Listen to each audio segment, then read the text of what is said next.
Hey teachers, how's it going? Listen, we are going to pick up where we left off with section 12-1, where we're talking about congruence, a little bit of similarity, but mostly congruence, and construction techniques where you have a straight edge and a compass. And right where I need to start is some more construction techniques. Now, please keep in mind there are videos of these constructions, so don't feel like you have to learn it completely from just looking at these images, although I find them terribly helpful. But watch the video if you need a video to get this done, and they are linked in your Canvas course.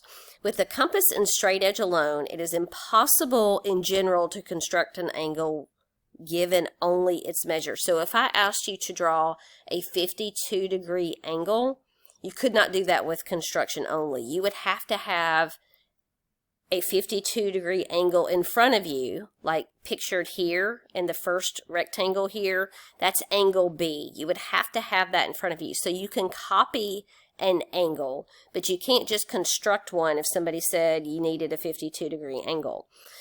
You would need a protractor to do that, or some kind of geometry drawing utility, something like that, computer generated something. Okay, but now in construction, if you are given an angle, we don't even know the measure of this angle, but I can copy it. Okay, so first of all, to copy angle B so that one of its sides is B primed X, okay? So first we need to draw a line, okay, to represent one of the rays of our angle, right? And then the next thing you do is measure. It says, with center at B, mark an arc AC of arbitrary radius to form an isosceles triangle ABC. So I'm just opening up the compass. It says arbitrary, so it's where you want it. Don't make it too tiny because that's too hard to work with. Stretch it on out a little bit. Okay, and just draw an arc, and it needs to appear longer than the angle that you're trying to copy. Okay, notice the next thing you do. So I'm in the third block here. It says, with pointer at C primed, mark an arc C primed A primed so that C primed A primed equals to CA. When you read this, it sounds like a disaster. But again, you go over and measure, okay, with your compass. See, you're going to your original angle. Remember, you have marked, maybe I didn't make this clear, you have marked an arc on both of your angles, open to the same width here, okay, on both of your angles. Don't change the width of your compass from one to the other. And then you go measure on your given angle, and then you make an arc, okay, on your new one, and then you draw with your straight edge, a line segment there, and there is your copy of your angle. Okay, again, if you need to see that is a video, I encourage you to watch the ones I have linked. You can also go online and you're copying an angle. There's lots available there for you. Now, part 1 of section 12-1, we talked about side-side congruence of two triangles. Now let's talk about something called side-angle side congruence. So if two sides and the included angle, this is very important. So if two sides and the angle between them, so if two sides and the included angle of one triangle are congruent to two sides and the included angle of another triangle, then the two triangles are congruent. Now, before we do some examples where we use side, angle, side to show two triangles congruent, let's do a construction, right? So first draw a ray with endpoint A primed. So we're drawing this ray and we're trying to copy this triangle. And this time we're copying a triangle using side, angle, side instead of the original construction we did in the previous video that was side, side, side. So these constructions back up these theorems that we're using, okay? So again, I draw a ray at the bottom with my straight edge. I label my corner here, my endpoint A primed, and then I've got to measure C prime. So that's the first thing you want to do is come measure using your point right here at A, and then over here at C, your pencil, you pick that up and you make a mark, okay? Just mark C prime. You're not drawing any lines, you're just making a mark where C prime exists. Okay, the next thing you do is get your angle. So we did side. Now we're going to do our angle. How do you construct the angle? Just like we did. We just did an angle construction. Again, if that's confusing, go watch the video for angle construction. Okay, so what you do, remember on your original triangle, you have to mark the angle, then you measure and you put your point of your compass here that I've got in green, and then your pencil part over here and make a mark. And then you come back and you put your point here, and then you make an arc there. Okay, then next you draw a ray. So use your straight edge from A primed and draw a ray from the corner through here. Okay, now you need to measure, once you draw that ray, you measure the distance on your triangle, put your corner right here, and then you measure and put your pencil right here, and that's what this arc is for here. So we marked off a line segment from A prime to B primed, and then the last step is you connect up, straight edge only. You take your straight edge, you can connect up the point B primed and the point C primed, and you have copied that triangle. And this time you used side, angle, side. We even did it in that order. We created our side, A prime, C prime. We created our angle by copying an angle that we learned just a couple of minutes ago. And then we created our next side, and then the last side came by default just using the straight edge. Now we want to do an example where we use side, angle, side to show that the given pair of triangles are congruent.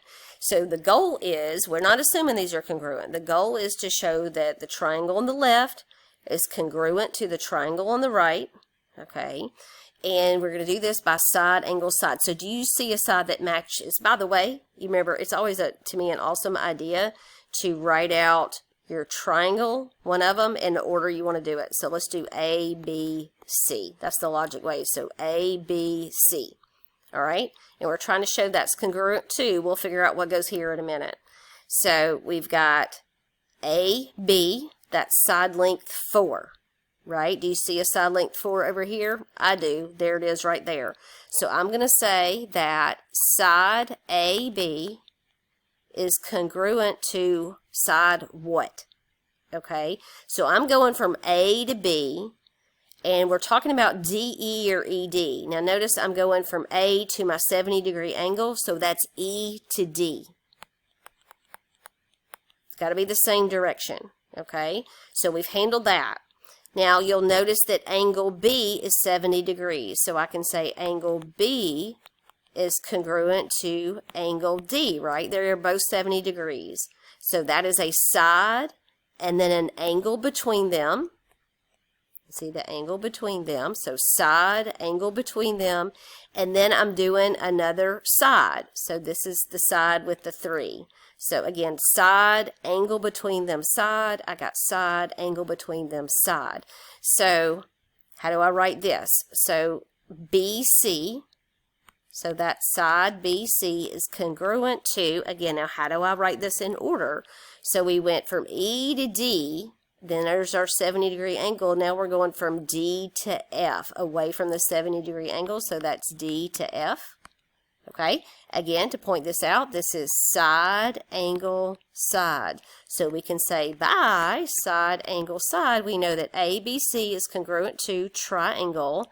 How do we write this? Well, we went from E to D, D to F. So how about E, D, F? What do you think? You got this? You got it. You got it. I know you got it. So if you look at their result, there it is, exactly what we did, but we spelled it all out in extreme detail. So triangle ABC is congruent to triangle EDF. Oh, look, I got another example for you. Hey, you want to pause it and see if you can do the second one on your own? I know you can. So see what you can do with this one, and we'll join together and work on it. How'd it go? Did you get stuck on this one? It's okay if you did. Listen, I'm here to help. Okay, so first of all, this is not an ABC triangle, right? C is way over here with the other triangle. So we're looking at the black triangle, and we're looking at it separate, the pink triangle. So let's go ABD. You want to? So in the end, our conclusion, we're trying to say triangle ABD is congruent to, we don't know what yet, right? Now remember, I need a side angle side or a side side to pull this done off. Those are my two options. That's all I got right now. But the directions do say use side angle side, so that's a helpful hint of which direction to go. So I do notice sides that match. Look, AB matches down here with DC or CD. We got to think about that.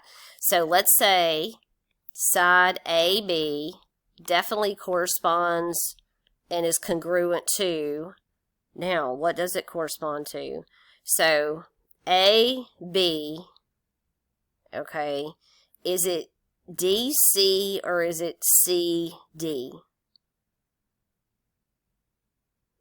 What do you think? And listen, it might not even be that simple just yet, because we're trying to do side, angle, side. What angles are we going to use? They didn't tell us any angles. What are we going to do, y'all? No angles, no angles. What do we know? Look, there's some sneaky information down here at the bottom. It tells us that side AB, I'm going to highlight it for you. Side AB is parallel. That's what that means, right? Parallel to side CD. Now, hey, parallel is important. Remember, we have worked with this.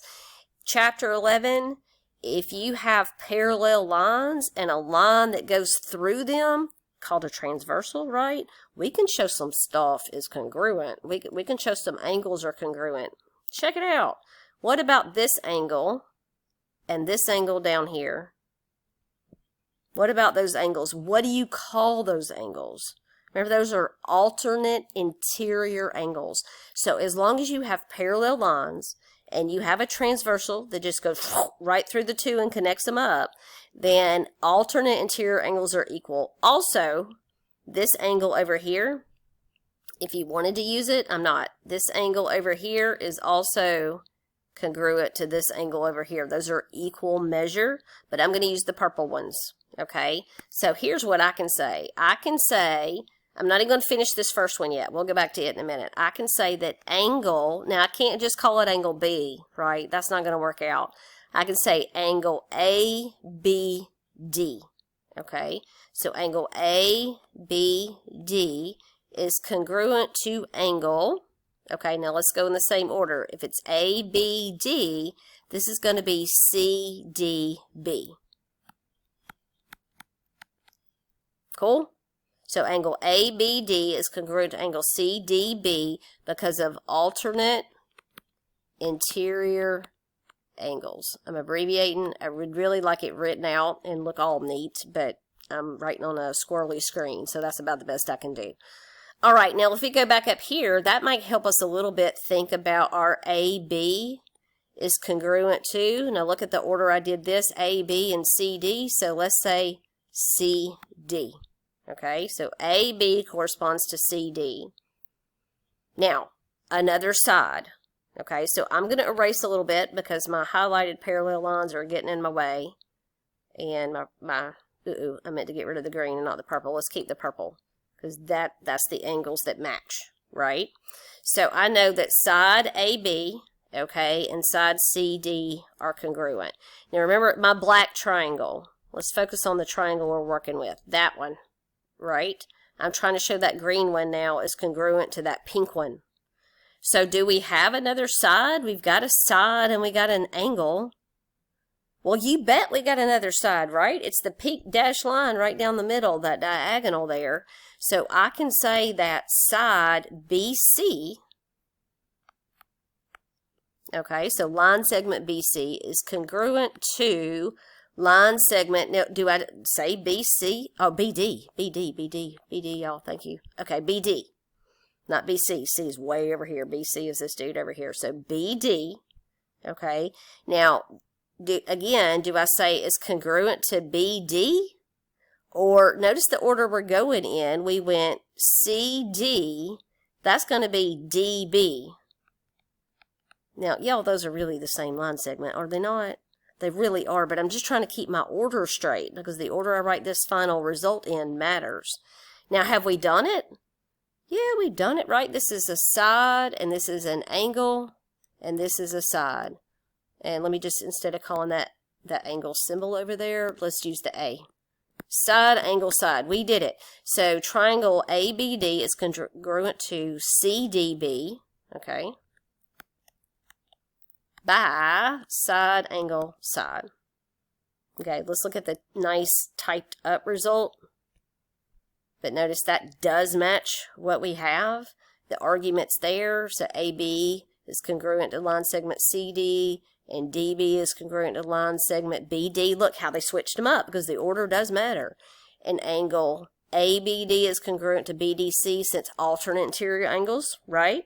Okay, so they are congruent.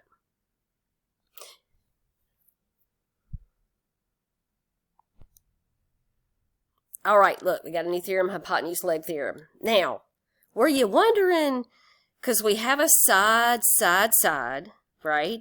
And we have a side, angle, side.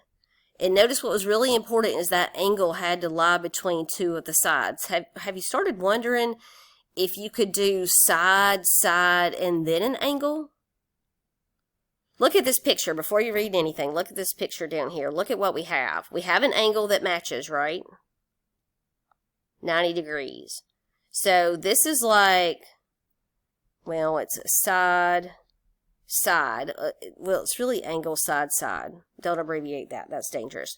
So side, angle is what we have. You could look at it. You could go counterclockwise. Side, angle. Y'all, we don't have a rule for side, angle. And turns out, just so you know, side, angle is not enough to show congruence. So if you have a side, angle triangle and you've proved that the two sides match up and then the angle that's not between them matches up as well, that does not mean they're congruent. Okay, so that's not enough information. Now, turns out if your angles are obtuse or you have right triangles, it is enough information. But we're going to talk more on that soon, but the right triangle situation we're going to do right now, and it's called hypotenuse leg. So although if the hypotenuse and a leg of one right triangle are congruent to the hypotenuse and a leg of another right triangle, then the triangles are congruent.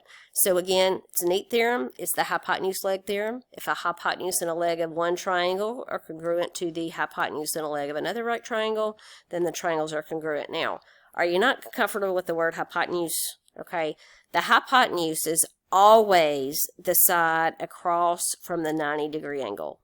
Okay, so notice that it is directly across from the 90-degree angle. Over here, again, directly across from the 90-degree angle. That is your hypotenuse. Right there. Okay, so the other guys are called legs. So whenever you have a right triangle, there's always a hypotenuse. And these don't have special names for now. This is just a leg and this is just another leg. So if you can show that two of the legs are congruent. So in this case, this one's congruent. And then this one, they told us so because they put the single pink line. And the hypotenuse is congruent to the hypotenuse. Then you can say, using the hypotenuse leg theorem, or just HL for short, these are congruent. But again, side angle all by itself, not enough, y'all. It has to be a right triangle at this point, and then we'll do another section to talk a little more about side angle. All right, so now we're talking about selected triangle properties. It says any point equidistant from the endpoints of a segment is on the perpendicular bisector of that segment. Any point on the perpendicular bisector of a segment is equidistant from the endpoints of that segment. So what I want to talk to you about, and this picture is not perfect. I kind of had to grab what I could find, but I'm going to do something real quick to make this a little bit more clear. I don't want you to focus on these lines right here. Okay? Don't worry about that. I just want you to look at the line segment. And this pink line that's here, that is your perpendicular bisector, okay? So what does that mean? You know what perpendicular means? It means that it makes a 90-degree angle.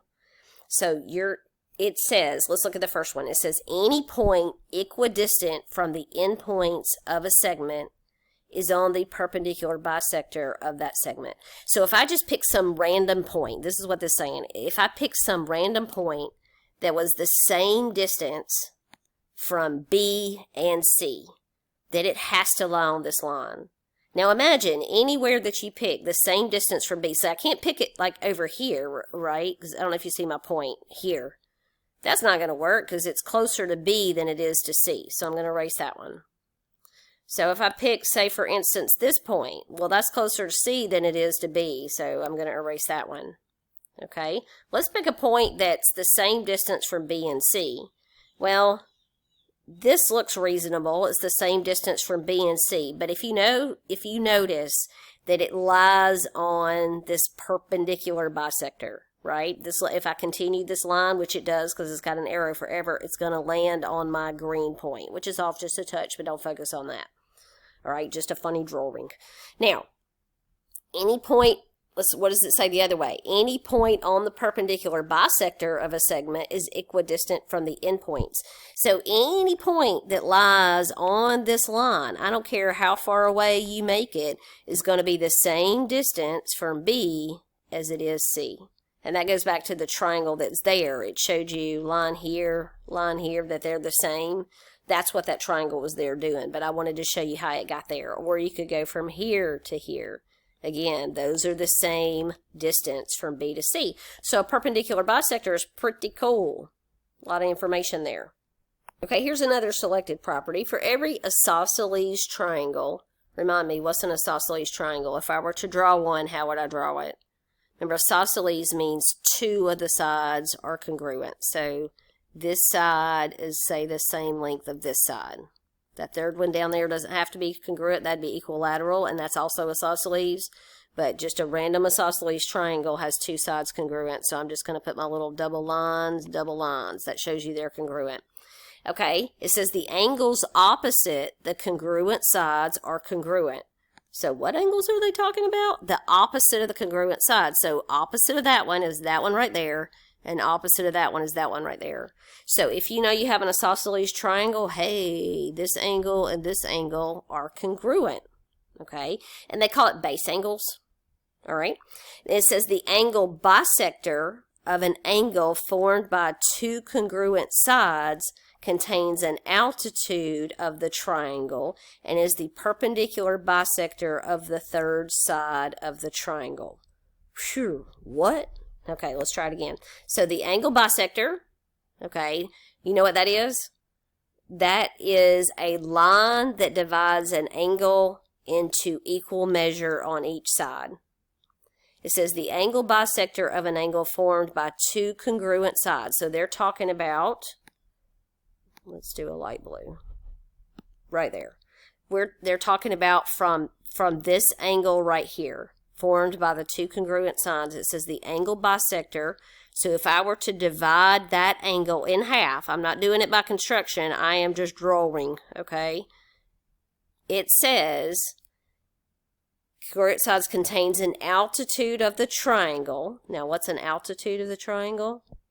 It comes straight down. It's the height of the triangle and is a perpendicular bisector, although my little squiggly picture doesn't look that way. It's a perpendicular bisector of the third side of the triangle. So as long as you have an isosceles triangle, okay, two sides are the same. If you draw a perpendicular bisector out of that side, it also splits this angle in half. So it's an angle bisector and it is a perpendicular bisector.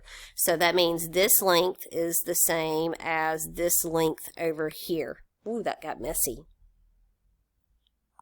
Now we have an altitude of a triangle. This is the definition, even though they used the term just a minute ago. An altitude of a triangle is the perpendicular segment.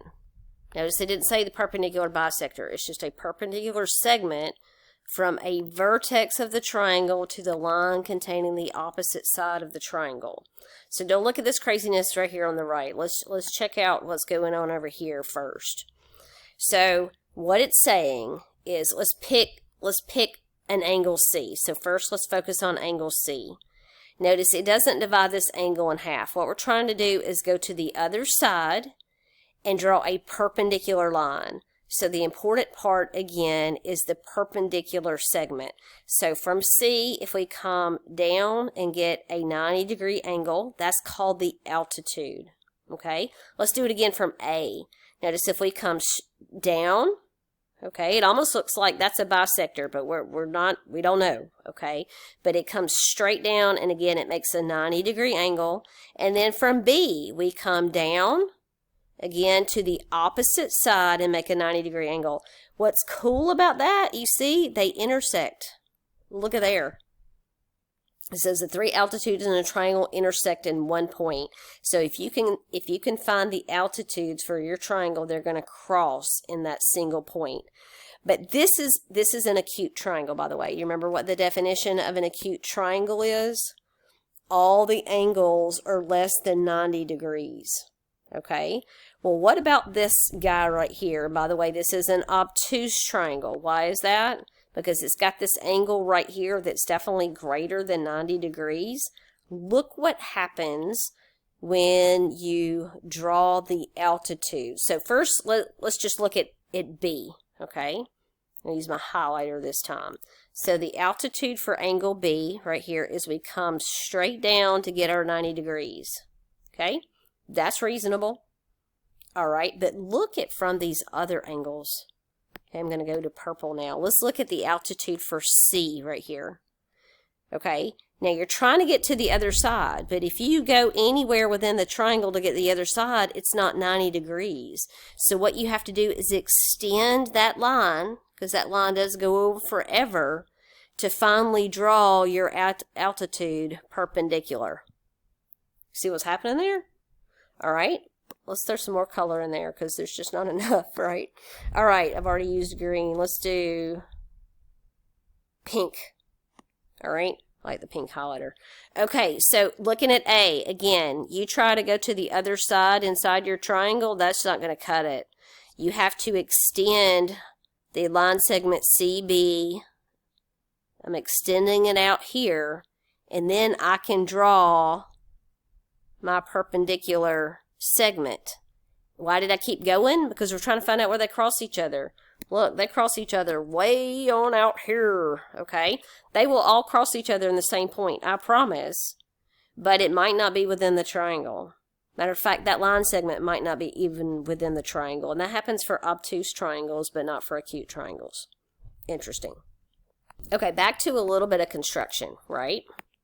This slide maybe should have been before the big altitude story I just told you, but construction of the perpendicular bisector of a segment. So you are given line segment AB, and what you want to do is divide that thing in half, okay? How are you going to do it? With just a compass and a straight edge, okay? There's two approaches here, that's why there's two pictures. So what you're going to do is you're going to put the point of your compass right here, and the pencil part you're going to open up to over halfway, just visually over halfway. And you're going to come up and you're going to make a mark. So notice we make a mark right there. You can make it bigger, you can make it smaller, but make it big enough. Okay, then you're going to come to the other side. Don't change your distance on your compass and make another mark. And see, they're going to cross each other right there, but that just gives you 1 point. So what do? You stretch out your compass a little further. So you put, again, your point right here at A. You stretch it over a little further than halfway. Okay, and then you make your next mark right here. And then you don't change the distance, and you put your corner right here, this time at B, and you make your next mark. And see what that does? That gives you 2 points to connect the dots, and that is going to be a perpendicular bisector. What does that mean? That means it meets here, your line segment, at a 90-degree angle, and it divides the line segment in 2 equal parts. So line segment A, if we called this C right here, AC would be congruent to BC.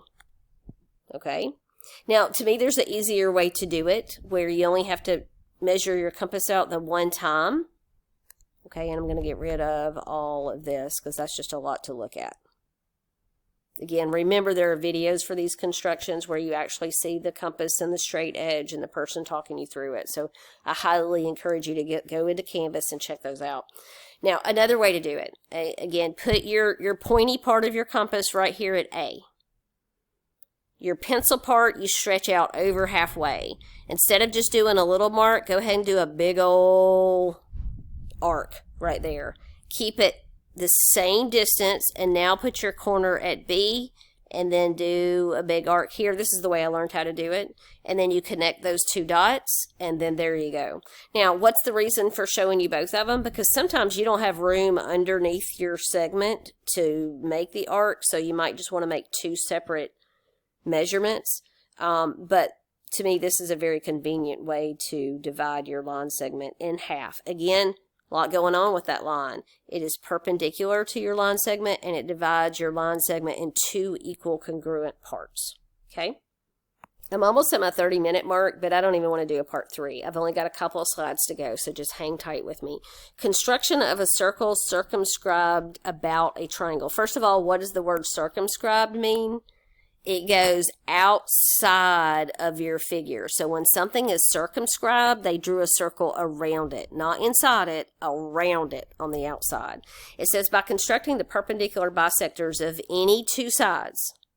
So constructing the perpendicular bisectors of any 2 sides of ABC. So how do you do that? We talked about that in the last slide, right? So look. So ignore the circle. It's not there yet, y'all. I don't know why these figures have the circles there already. They're straight out of the textbook, so just hang with me. You've got a triangle, right? Okay. Now, you find the perpendicular bisector for any 2 sides. They happen to find the perpendicular bisector for AC. We can use that trick we just learned where we go above and below. So stretch your compass out over halfway, make an arc. Stretch your compass out over halfway, make an arc, and that gave you these 2 spots. Draw your line, okay? Then they went over to BC. This line right here, okay? And again, you make your arcs by stretching, put your point on C, stretching it over halfway, make an arc. Keep that same distance on your compass and put your corner or your pointy part at B, make an arc, and then connect the dots. Okay? Now, what happens? All right, so what you do now is that is your center. Notice what they call it, the circumcenter. That is like the center of your triangle. It's really like the center of the circle that's going to circumscribe your triangle. That's exactly why they call it the circumcenter. So it's not really necessarily the center of your triangle. It's the center of the circle that will circumscribe your triangle. And what do? You go to the center, and then you go to your vertex, and then you draw your circle. And there you go. Another cool construction. Okay, so last thing I want to talk about in this section 12-1. So it says if a circle can be circumscribed about a convex quadrilateral. Remind me, what is a convex quadrilateral? Quadrilaterals have 4 sides, right? Convex means that there are no indentions. So if you drew a line inside, it would never jump outside to connect the dots. So it says then the sum of the measures, or a line segment, let me be clear. The sum of the measures of a pair of opposite angles of the quadrilateral is 180 degrees, which means they are supplementary. Okay, wait. So the sum of the measures of a pair of opposite angles is 180 degrees. And then it reads it the other way. It says if the sum of the measures of a pair of opposite angles is 180 degrees, then a circle can be circumscribed about the quadrilateral. Let's look at a picture because this means nothing without a picture. Here's a picture, okay? Now the information I've got above highlighted is just what we read, but smaller. So let's look at our picture. So notice in the leftmost circle here, okay, we have a quadrilateral. You see that? It's got 4 sides. It is convex because if you drew any line segment connecting opposite sides, it's not going to go outside of the quadrilateral. It says the sum of the measures of a pair of opposite angles is 180 degrees. That's if you can circumscribe it. Okay, this one has definitely been circumscribed. All 4 corners are on the circle. Look, if I add 75 plus 105, what is that? 180 degrees. If I add 90 plus 90, what is that? 180 degrees. Okay, which also means we could circumscribe a square. Cool, right? Okay, now look at the other one. It didn't work for this one, right? Because look, this corner right here, it's not on the circle, therefore we did not circumscribe it. That's what it means, is all the vertices have to be on the circle. But look at the trick.